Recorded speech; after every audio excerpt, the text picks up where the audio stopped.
kita kena tunggu untuk orang nak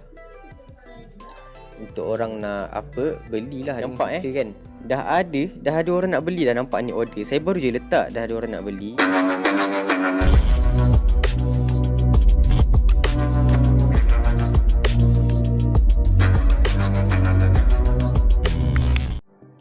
Assalamualaikum dan salam sejahtera. Welcome back to my channel. Jadi untuk siapa yang baru lagi dalam channel ni, bolehlah subscribe, dan tekan butang loceng.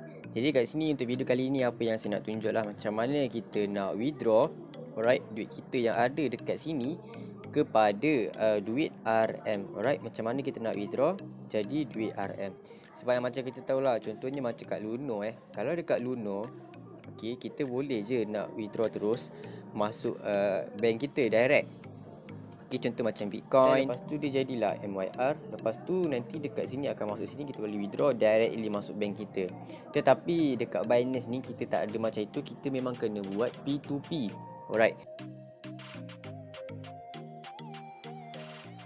Apa yang kita kena buat, kalau kita punya interface tak keluar macam ni, tekan dekat atas kiri ni, light emote ni kita off lah. So bila dah sampai kat sini kan, kita tekan ni payment method. Kita tekan ni. So kita tekan ni P2P payment method. So kat sini kita add lah kan, kita punya maklumat bank semua, ataupun macam mana orang nak transfer kat kita. So kita boleh letak lah Tashengo pun boleh. Orang transfer kat kita duit menggunakan Tashengo pun boleh. So kita tengok macam-macam ada sebenarnya. Apple Pay, nampak macam-macam ada. So bolehlah add payment kat sini. Ini adalah untuk kita nak terima duit daripada orang. So konsep dia macam ni lah. Dekat Binance ni seeloknya macam contohlah coin-coin yang kita ada coin-coin yang kita ada ni, kita tukar jadi USDT lah. Contohnya macam Ethereum kan, saya ada Ethereum. So tekanlah dekat Ethereum ni, lepas tu tekan sell. Tekan sell. Ni saya buat market je lah. Lepas tu buat 100%. Lepas tu kita tekanlah sell, kita jual. Jadi kita akan dapat apa? Kita akan dapat USDT. Sebab apa? Daripada USDT ni lah yang kita nak jual kepada RM. Kita nak convert dia jadi USDT bila kita dah jual coin kita kan. So kita tekan transfer ni. Yang ni kita pilih lah USDT. So dekat sini saya buat 80. So transfer. Tekan kat sini, kita tekan advertisement mode. Tekan dekat sini, tekanlah post ad. Tekan post ad. Kita nak buat apa? Kita nak jual kan. So buatlah sell. So kita nak jual USDT. Sebab apa? Kita dah transfer masuk dekat P2P. So USD ni tukarlah MYR. So kita tekanlah next. So kat sini tekan je all. Ataupun tak kisahlah berapa yang kita nak. Tekan je all. So kat sini nanti tekanlah add. Sebab itulah saya tunjuk tadi, kita kena set dulu dekat payment tu kan, payment method dekat setting tu. So kat sini tekan next. Kat sini kita buatlah, hey salam, please use instant transfer, don't use IBG transfer je lah, sebab kita nak payment kan. Don't use IBG transfer, please don't put remark USDT etc sebagainya lah, just put remark. Just put remark. Je.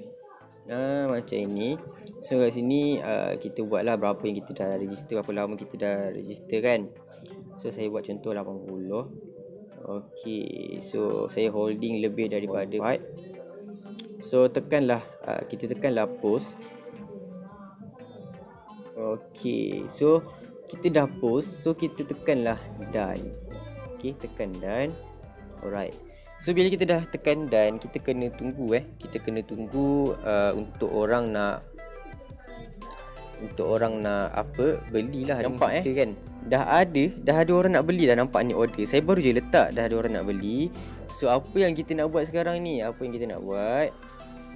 tekanlah dekat pending payment ni. Kita tunggu untuk orang ni transfer duit dekat saya baru je letak, terus ada orang nak beli. So ini yang auto reply kita set tadi, jangan please use instant transfer, don't use IBG transfer. So nampak dia cakap kita kan. So kita tengoklah kita punya bank, kita check kita punya bank. kita check kita punya bank betul tak ada yang dia dah transfer dengan kita. So kita check lah bank kita. So ingat kita kena check dulu bank kita betul tak dia dah transfer. Alright, kita kena pastikan betul dia transfer, barulah kita boleh release kita punya USDT. Alright, so macam kalau kita nak dapatkan kepastian, sebab apa, orang ini dia dah cakap dia transfer. So kalau kita nak dapatkan kepastian lagi, minta dia send receipt lah. Okay, so kalau kita nak pastikan betul ke tak, kita check lah kita punya bank. Kalau betul ada, barulah kita tekan confirm receipt. Kalau tak ada, tolong jangan tekan, nanti hilang terus duit kita. Alright,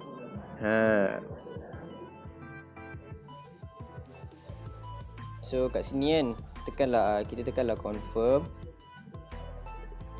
Okay, so kat sini kita kena letak lah kita punya verification code. Okay, settle. So nampak dah jual. Saya jual murah je sebab memang saya nak jual murah. Nanti korang boleh set lah berapa harga yang korang nak kan. Saya saja jual murah. Dan memang kita dah terima duit tu, barulah kita release duit dekat orang tu. Nampak orang lain jual macam tu, saya jual murah je. Sebab saya nak buat konten, jadi saya jual buat murah. Seperti contoh part 1-3 kan.